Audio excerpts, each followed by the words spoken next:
She just was so positive. Heaven's there. This time on Unexplained Mysteries, Miracles on Earth. You'll hear about a boy with life-threatening injuries and little hope. His entire pelvis was crushed under the tires. But his family puts their trust in spiritual power. Steve and I prayed on the way to the hospital, and the family prayed as a family. A little girl has a near-death vision. I looked behind me, and I saw a guardian angel telling me not to be afraid. Worshippers gather at a place where they say miracles occur. A vapor appeared over the top of it. When it did, it went into the shape of a lady. And they believe a psychic heals with her touch. I've seen a woman, 45 years, she was bent over with scoliosis. When she left here, she stood straight up. Find out what happens when a desperate couple takes their child to her as a last resort. She looked at us and she said he's being healed in 3 parts, and the first part is happening right now. A little girl's incredible recovery from a terrible accident. From a coma, we never see someone heal as fast as Ashley, appeared to. I mean, it just, something was on her side. So I think he just pulled back the veil and let her see a little bit of heaven. We'll tell you about the firefighter trapped in a fire with no way out until he sees a vision. And it started to take the shape of a young lady. Well, maybe I've already died. Paramedics can't revive a man who was struck by lightning. Then a mystery woman appears. What happened here on this stretch of highway was a miracle. And we'll bring it all together in the Unex Report. This is Unexplained Mysteries. Miracles on Earth. Miracles. Throughout the world, they defy the laws of nature. Is it a miracle when someone survives massive injuries? Studies show that prayer may help the healing process, even when a person is severely injured, like 6-year-old Taylor Hall.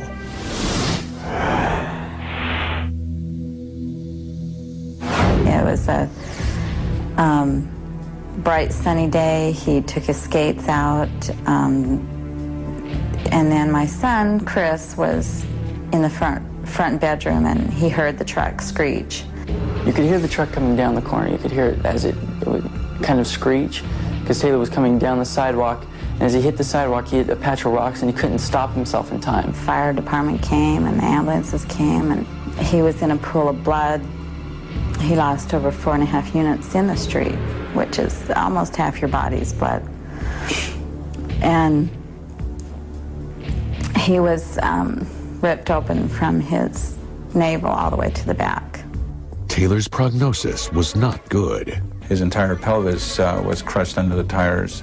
I had grave doubts about being able to put his intestinal tract back together. The damage was so extensive in the pelvic area. He had huge open wounds. Again, very susceptible to infection. There was a very good possibility that the infection that might have gotten in there would be the thing that would end up killing him. The next thing we were told was that if he made it through that, that there would be a possibility that, one, he might not be able to have children, he might have to have a colostomy the rest of his life, his ability to walk might be impeded substantially. He thought he was going to die. I think that scared the nurses a little bit, because they said when patients think that they're going to die, then it's pretty serious.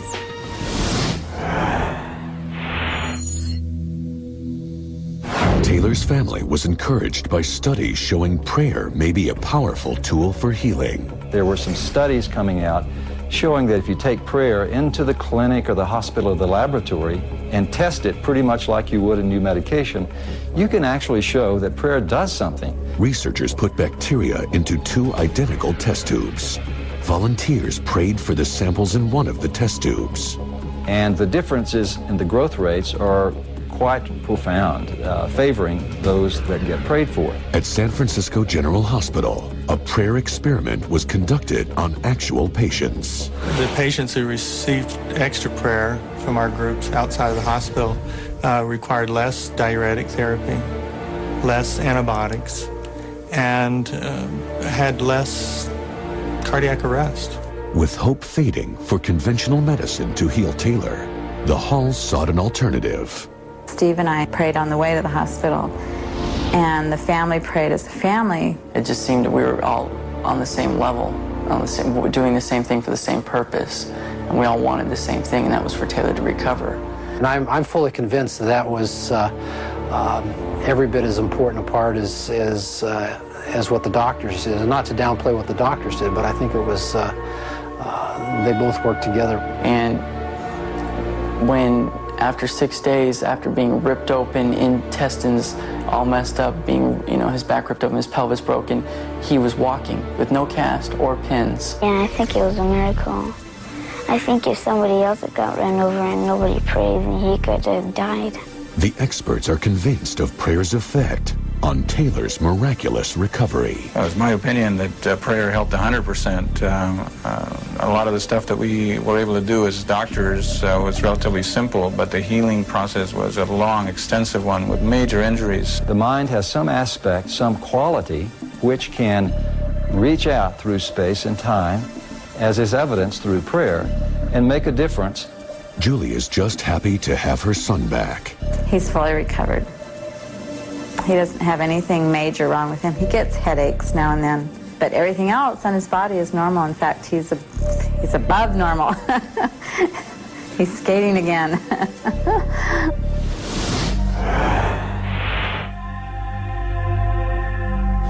Barstow, California.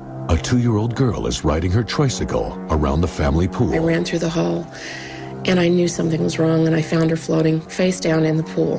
My mom pulled her out,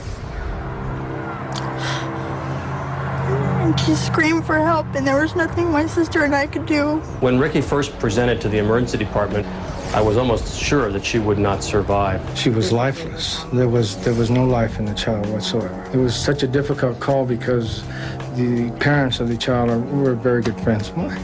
Ricky says that during her near-death experience, she saw something otherworldly.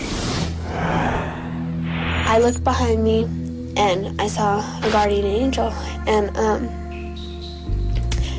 she had flowing golden color hair, and she was wearing a white dress. She grabbed my hand and we started to walk down the tunnel.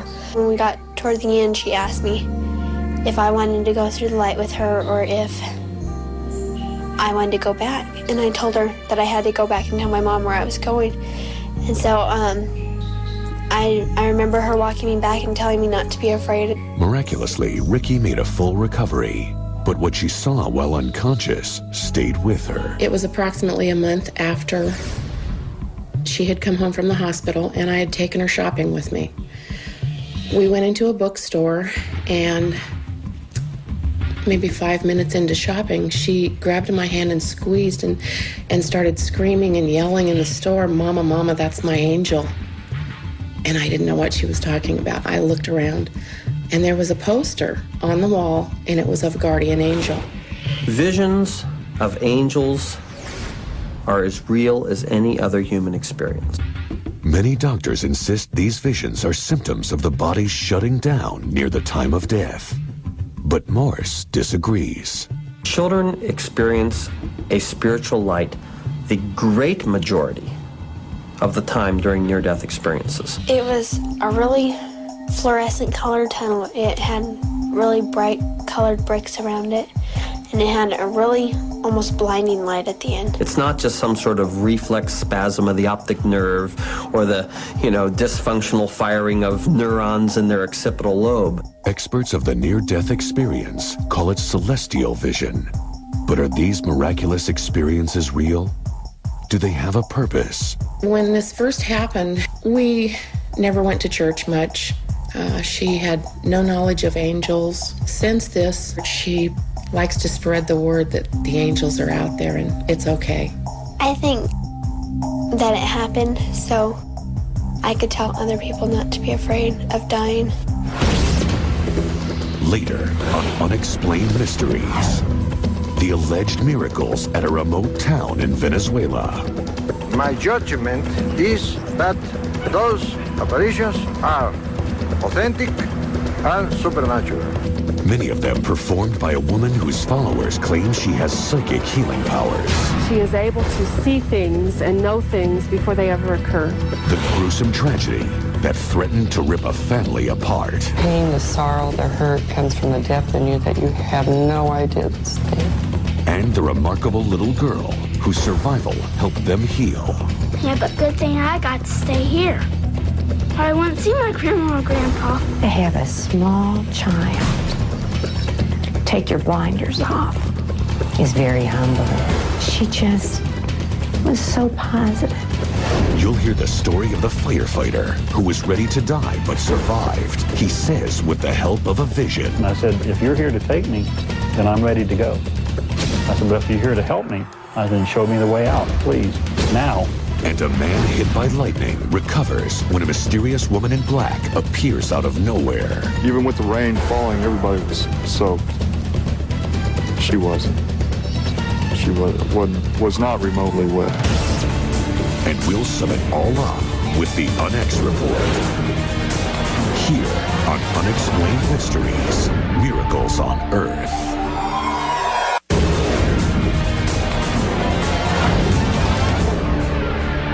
Unexplained Mysteries.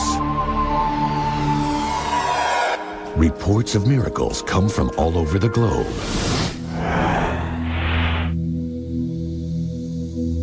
In Venezuela, there is a place called Betania, where thousands flock to experience miracles. People describe Betania as magical. Sometimes you will see balls form, colored balls, and they might be blue ones, they might be rose-colored. This blue butterfly felt this big whoosh between our heads. Came right between both our of our heads cheeks. and brushed our cheeks right and up went to the in ceiling of the And the chapel. people went nuts. And as I watched them, like a vapor appeared over the top of it.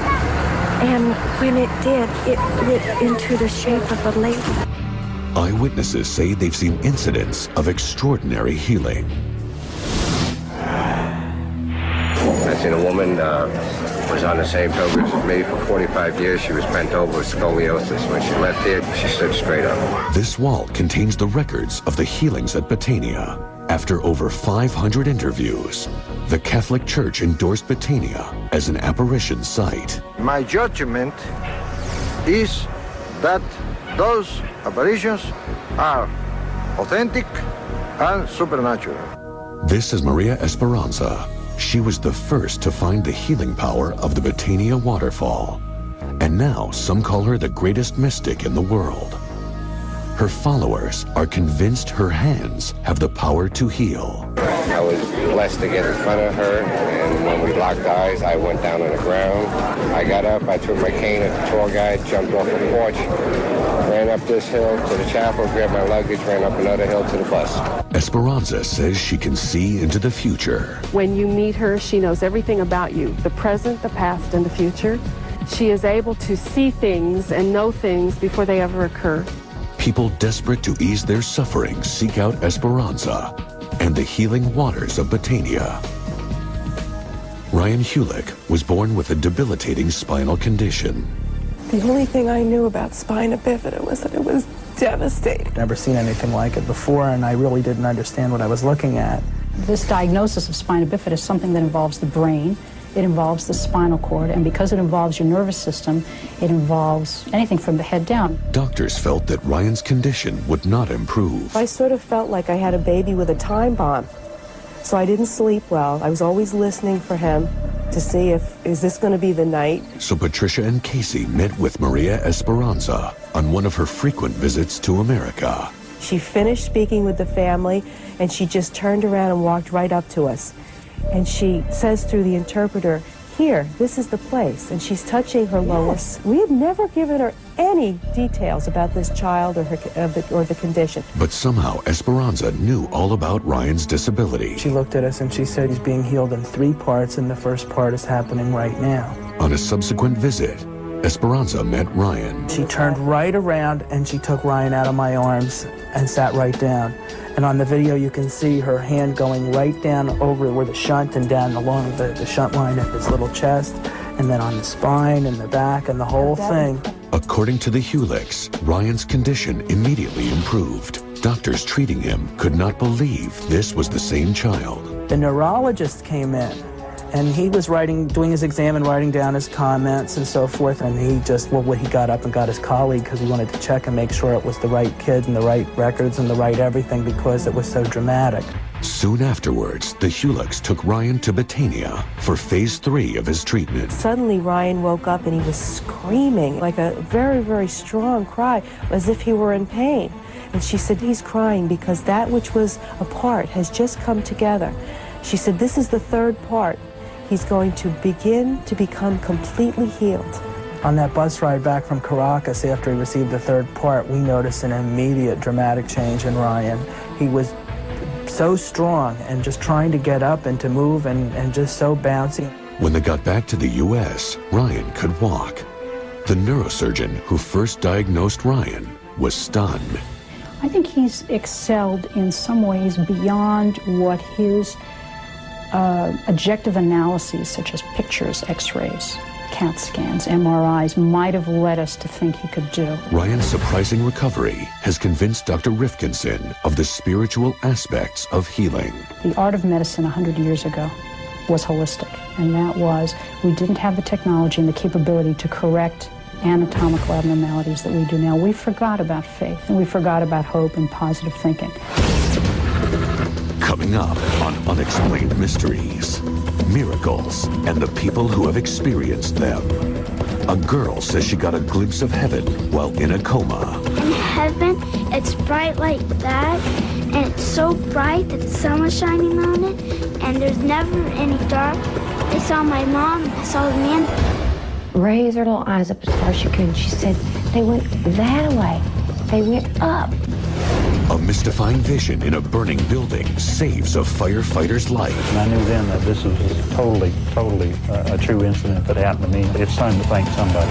We'll tell you about the lightning bolt that left a man dead. When I got there and saw this man, where the lightning struck, it was actually smoldering. Until an unidentified woman brought him back to life. That's when I said, let her do what she has to do. Without even thinking about it, the words just came out of my mouth. And we'll give you the ultimate revealing with the Unex Report. Stay tuned for more Unexplained Mysteries. Unexplained Mysteries. Miracles on Earth. Sometimes out of a terrible tragedy can come an amazing miracle.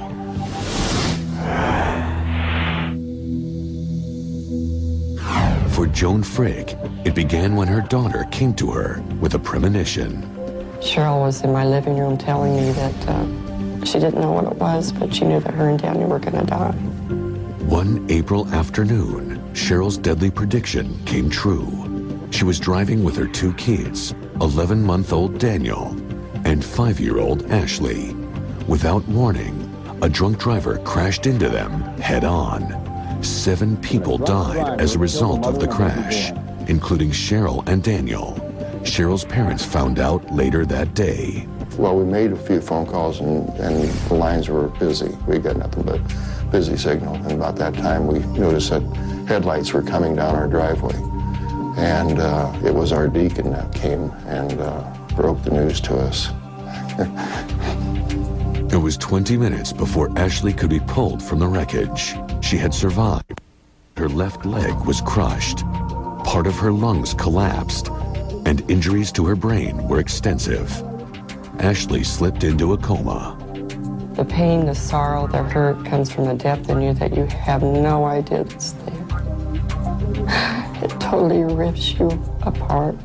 2 weeks later, on Easter Sunday, Ashley miraculously woke up from her coma. Dr. Hellickson from University Hospital called. Ashley's out of the coma. So we went in the room and Ashley says, "Hi, Grandma, hi, cramps." Her recovery was miraculous because she could not only speak, recognized people, but she could also drink and eat, and she really was a miracle. And the Friggs quickly discovered that Ashley coming out of her coma wasn't the only blessing. While we were talking to her, Ashley was faced towards us, and then she looked away from us and looked up the ceiling, And her voice was very weak and shallow, and I couldn't hear everything she was saying. But she said, Daniel, Daniel, Mom. And she carried on a conversation with him and smiled and would nod her head. But when she raised her hand and went like this, and she spoke up loud enough to hear, and she was saying, goodbye, Mom, I love you. Bye, Daniel, I love you. And then turned back to us, pointed up to the ceiling. She says, can you see the hole? Can you see them? Can you see them? And she kept repeating it, can you see them? Can you see the hole? Was Ashley really able to see her mother and brother? For her, the images were vivid. In heaven, it's bright like that, and it's so bright that the sun was shining on it, and there's never any dark. I saw my mom, and I saw the man. The man told me I had to go back, and my mom said she loved me, and then that's all I remember. She said to me that Mom had been there with her when she was in the coma, encouraging her to come out of it. She was lying in bed, and she'd raise her little eyes up as far as she could, and she said, they went that way. They went up, and I was going with them, and they stopped and said, you can't go. You have to stay. It's not your time. And so she said, I'm here, and they're in heaven. She just seemed so at peace with it, like Mom had gone off to work. And she knew where she was, no big deal.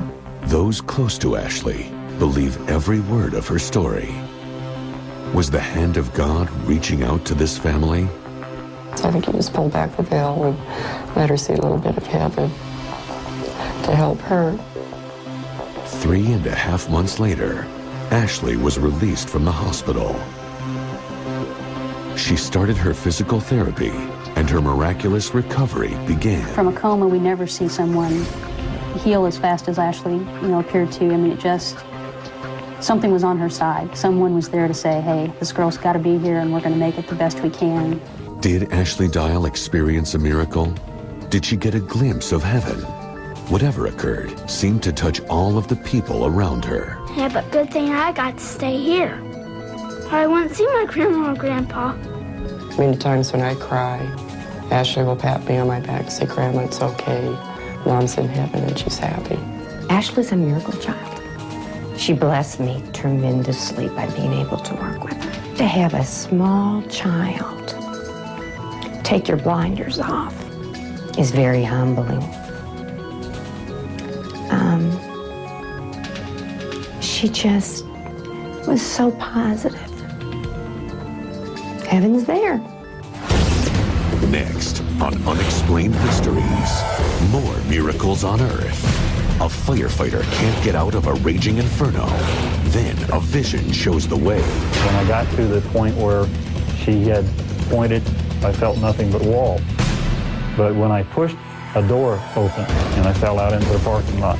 Paramedics are helpless to save a motorcyclist struck by lightning, but a woman in black saves his life. No one knows where this lady came from or where she went to. It is truly a miracle. And we'll summarize it all on the Onyx Report. There's more Unexplained Mysteries, Miracles on Earth.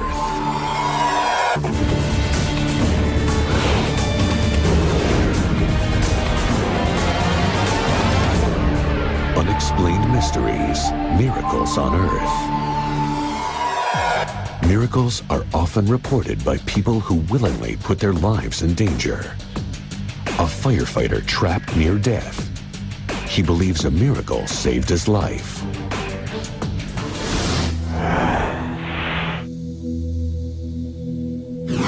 There's no person on this earth, I think, that could ever tell me that it was all, in your mind. You didn't see anything.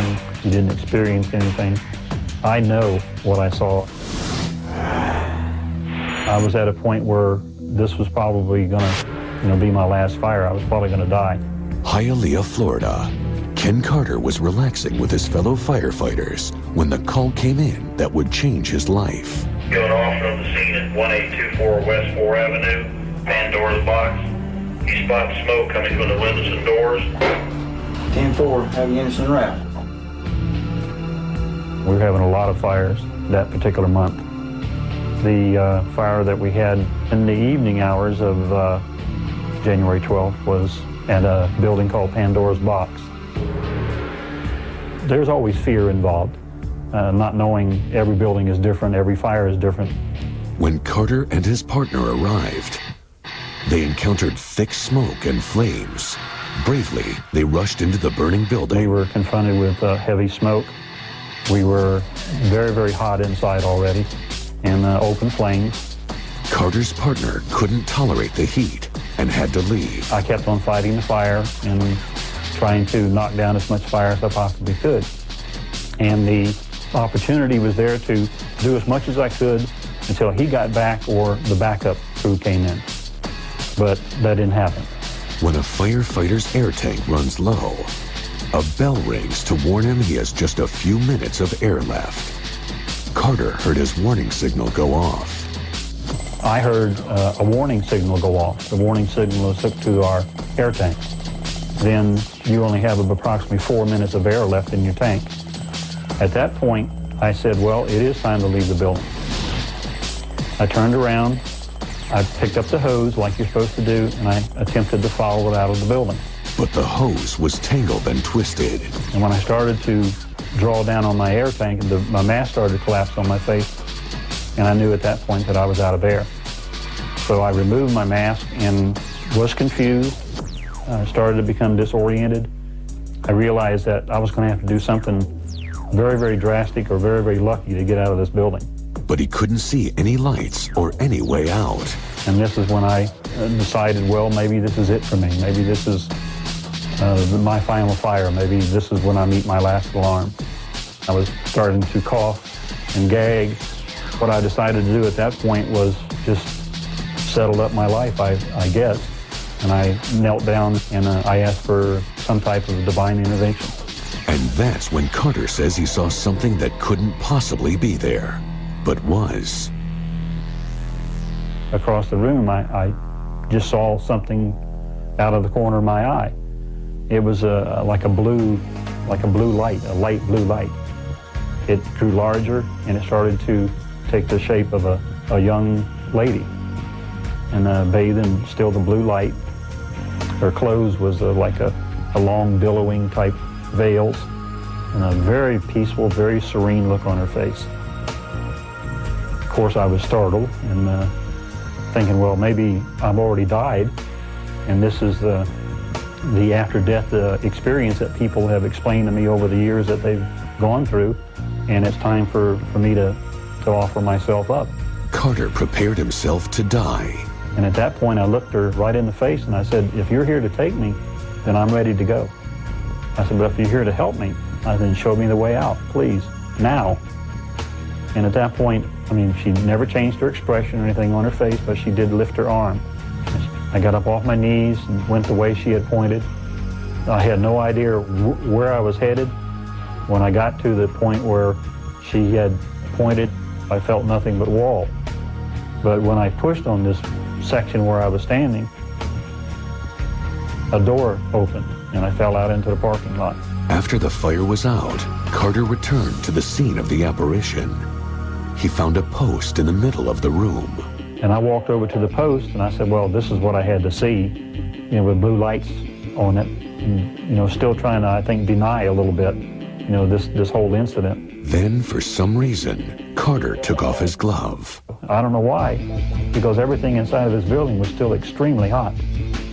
But when I touched the post was cold. And as I touched the post, like a blue tinge started to encircle my hand. And I knew then that this was just totally a true incident that happened to me. And this is when I really decided it's time to thank somebody. Angel researcher Alma Daniel feels that Carter's story is extremely similar to those told by others who have encountered angels.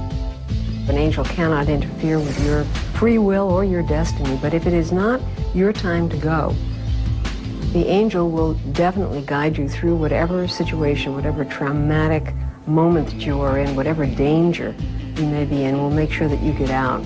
Carter's fellow firemen wondered how he survived. Many firefighters insist angels have helped them.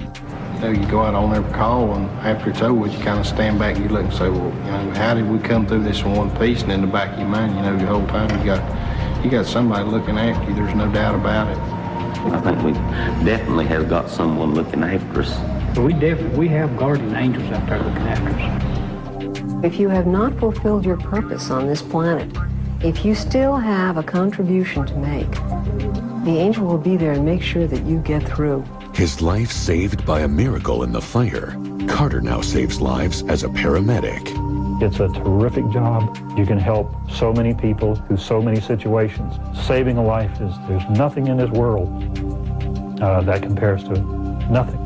And Carter's angel has left an indelible imprint on his life. And I still see her vision every now and then. I still picture her even today. I get chilled. Next on Unexplained Mysteries, a man's lifeless body lies by the side of a road. Stunned paramedics watch as a mysterious woman brings him back to life. Lady in black came in. She had a Bible in her hands. And I was in awe at this woman. And we'll give you our all-inclusive review in the Unex Report. Stick around for more Unexplained Mysteries.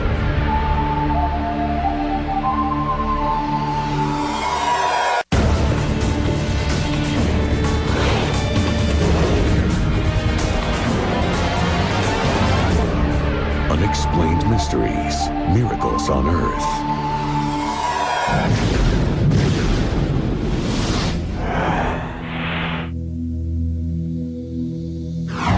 Mansfield, Ohio. Bob Davidson was a volunteer fireman going through rough times. His father had just passed away, and he was concerned about his rocky relationship with his daughter. We didn't get along. A teenage daughter and a father, you know, we had our differences. So Davidson decided to take a break. Wearing his father's watch to honor him as usual, he hopped on his motorcycle and hit the road, heading to Indianapolis to visit family. But it was raining hard.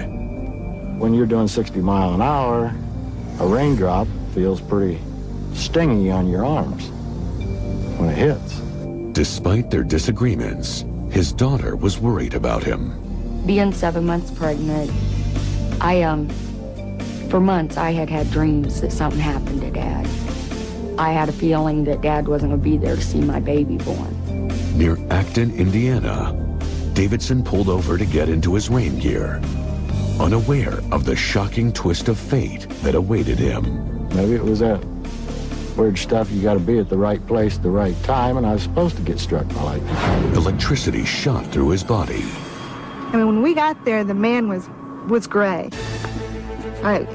No sign of life whatsoever. Rescue workers arrived and knew immediately that Davidson was in bad shape. They called for a helicopter, but it couldn't fly in the storm. When I got there and saw this man, where the lightning struck, it was actually smoldering. It looked like steam coming out of the wound. The bolt had welded his father's watch and ripped the boots off his feet. I think in the back of all firefighters' minds, you're saying a prayer. As they tried in vain to resuscitate Davidson, weird things started to happen. The ambulance was a practically new vehicle, had power failure. Now, I don't mean just the lights went out on the ambulance. I mean, the ambulance went completely dead. Out of the clear blue sky, a lady in black came in. She had a Bible in her hands. And I was in awe at this woman. Dressed in old-fashioned clothes, the woman wanted to touch Davidson and the ground simultaneously. That's when I said, you know, let her do what she has to do. Without even thinking about it, the words just came out of my mouth. The woman in black began to hit Davidson on the chest with the Bible. According to the paramedics, she started speaking in tongues. Even with the rain falling, everybody was soaked. She wasn't. She was not remotely wet. Suddenly, Davidson showed signs of life. She looked me right dead in the eyes and smiled. Not a word said, she stood up and walked away. As quickly as she arrived, the woman in black disappeared. The paramedics kept working on Davidson. It was almost like the sky was parting back. Everything was clearing up. It's weird. His blood pressure started coming back up. They got a pulse on him. Color started coming back into him. And no one knows where this lady came from or where she went to. It is truly a miracle. But Davidson was still in critical condition. His daughter wasn't sure he'd live to see the birth of his grandchild. They didn't think he was going to make it through the first night, and then every day after that he made it, it was, wow, this guy's still hanging on. While comatose, Davidson had unusual dreams and visions about his father. I can still see him sitting under this tree, and it's the most beautiful place that you've ever seen. I have never seen any place like it on this earth. And that makes you stop and think, well, was he there with him when Dad was in the coma and wasn't really there himself? I know if that's the place you go when you die, I want to go there. After 7 weeks in the coma, he regained consciousness, just in time to witness the birth of his first grandchild. I named the baby after Dad. He's named after his grandpa.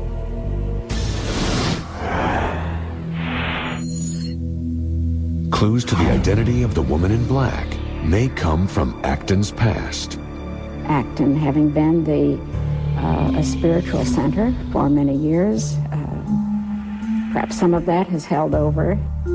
In the 1800s, Acton was the home of a religious campground. It was a generation that believed in, maybe more than we do now, in the spiritual powers. But one day, a fire started on the religious site. The fire went so quickly that they didn't have any real opportunity to stop it, although they tried. Some feel that the woman in black was a spirit from the burned campground who saved Davidson's life because he was a firefighter.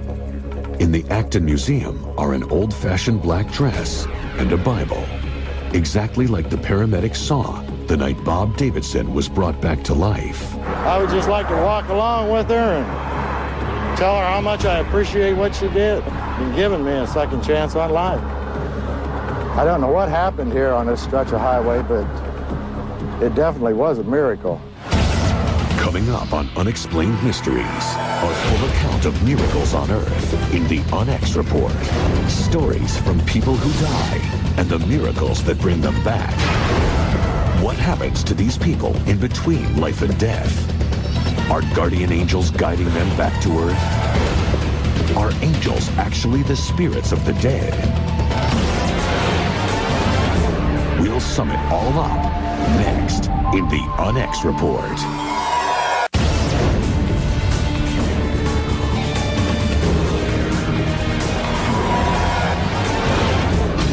The UNX Report.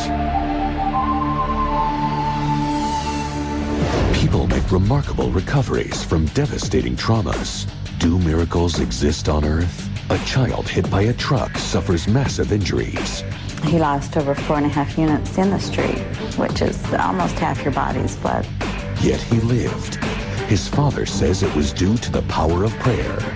And I'm fully convinced that was every bit as important a part as what the doctors did. Some researchers are convinced of the positive effect of prayer. If you take prayer into the clinic or the hospital or the laboratory and test it, you can actually show that prayer does something. The similarities and stories of children's near-death experiences are convincing experts that miracles exist. Children experience a spiritual light. It's a light that one child said to me has a lot of good things in it. I saw a guardian angel, and she had flowing golden color hair, and she was wearing a white dress. And started screaming, "Mama, Mama, that's my angel." And there was a poster on the wall, and it was of a guardian angel. In heaven, it's bright like that. And I saw my mom, and I saw the man. The man told me I had to go back, and my mom said she loved me, and then that's all I remember.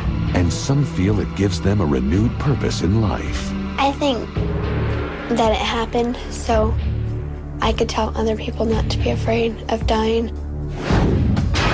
There are said to be places with miraculous healing powers, like Betania, Venezuela. I've seen a woman for 45 years. She was bent over with scoliosis. When she left here, she stood straight up. Where a psychic healer is said to cure those with grave afflictions. When you meet her, she knows everything about you, the present, the past, and the future. A family is certain she cured their son's spinal deformity. She said he's going to begin to become completely healed. We noticed an immediate dramatic change in Ryan. He was so strong. Some claim that angels come to them in their most dire moments. It was like a blue light, and it started to take the shape of a young lady. But she did lift her arm, and she pointed. Pushed on this section, a door opened, and I fell out into the parking lot. And no one knows where this lady came from or where she went to. It is truly a miracle. Could all these eyewitnesses be wrong? Or did they experience actual miracles? These are questions without answers. That is why, for now, they must remain an unexplained mystery.